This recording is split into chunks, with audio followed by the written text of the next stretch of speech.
Last Yeah. year, on this same very network, Dallas Cowboy win total was sitting at 9.5. It got juiced up. It went up to 10.5 at one point.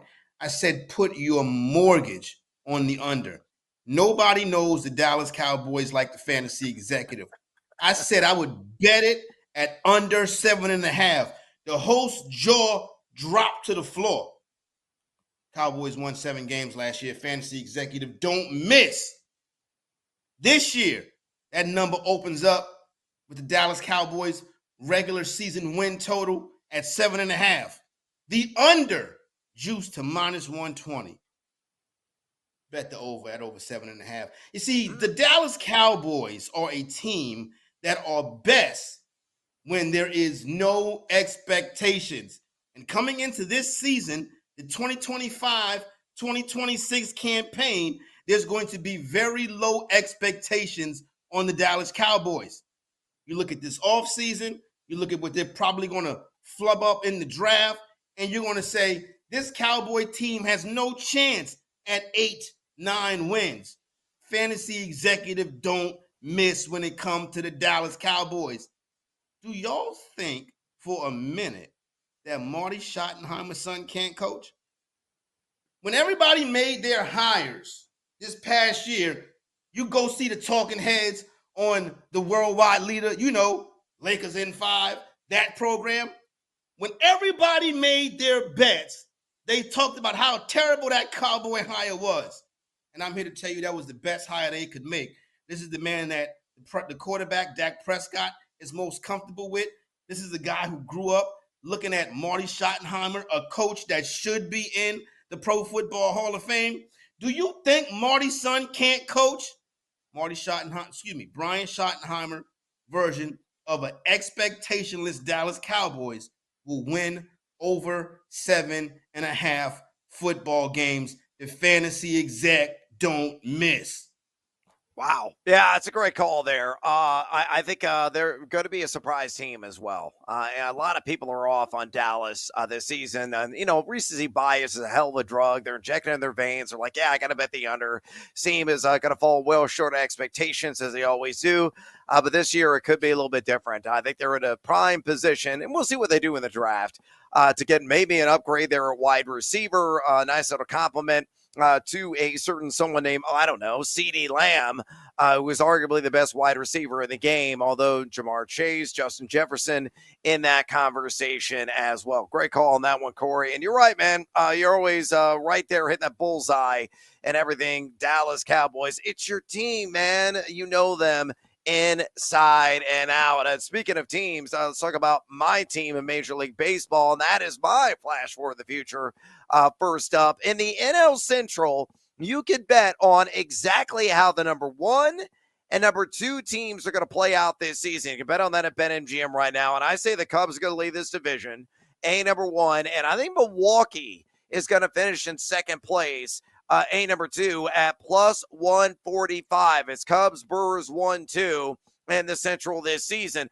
The Cubs are the class of really a weak overall division. I think St. Louis is going to be well below 500. The Buccos going to be in a similar category. Cincinnati off to a sluggish and slow start despite the talent of Ellie De La Cruz, Spencer Steer, and Encarnacio Strand, and some of the other hurlers they have as well. I'm going to talk about one of those in a minute. But the Cubs are the most complete team outside of maybe a susceptible bullpen.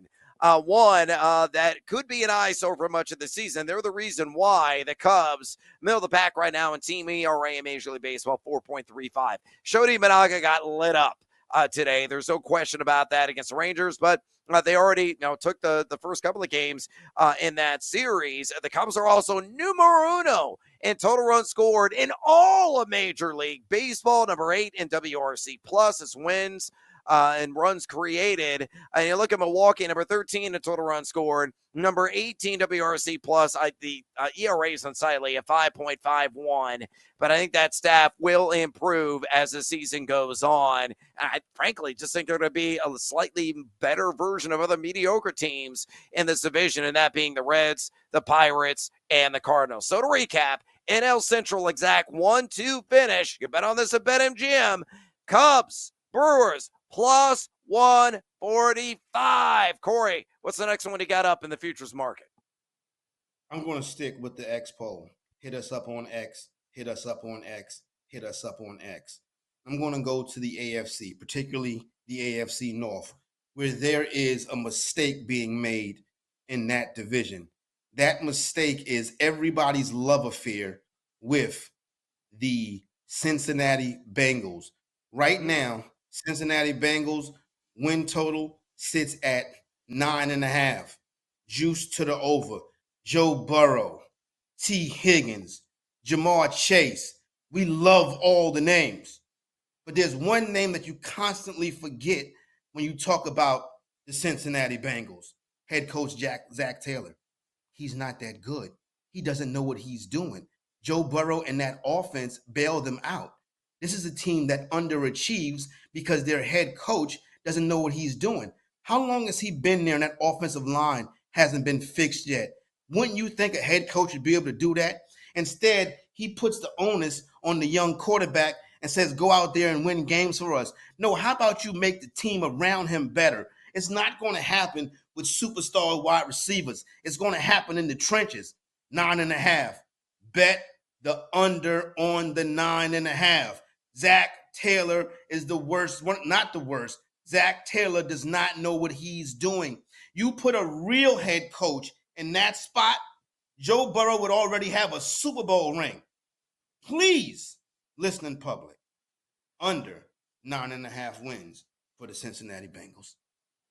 Oh, it pains me as a giant Chase Brown fan. I got a lot of rookie cards stacked on my memorabilia shelf behind me. I think he's got a remarkable year, but yeah, I kind of agree with you, man. That wins total is a little bit high. I think Captain Hook, shiver me timbers, very much in play. All right, back to Major League Baseball for me. Let's go to the awards market. Hunter Greene to win the NL Cy Young, I think is a sensational value right now at +600. If you're asleep at the wheel and haven't seen what he has done so far this season, let me catch you up to speed. 3 games started. Yeah, he's only 1-1 so far this year, but a microscopic 1.31 ERA, an outstanding 10.02 K per 9, 1.31 walks per 9, and that is what is absolutely key for him. The command, the control, is precise. It is on point right now, and that has been something that's been a bit of a bugaboo for him in his previous seasons. That fastball still popped the mid at nearly 100 miles an hour, 99.4 miles per hour on average to be exact so far this season, to go along with the splitter, to go along with an outstanding slider, to go along with a sporadic but occasional curveball as well. He's got the stuff, and he's hitting his spots as well that I think he's going to continue on this gravy train of production. I look at the expected ERA at 2.11. Yeah, the standard ERA may come up a little bit, but if he finishes around 2, even if he only wins like 13 or 14 games, I think the ancillary numbers around that wins total is going to be so spectacular because, again, he gets like 8-9 strikeouts per start that Hunter Greene is going to be in the conversation for NL Cy Young, and I think he's a great value right now at +600 there at BetMGM.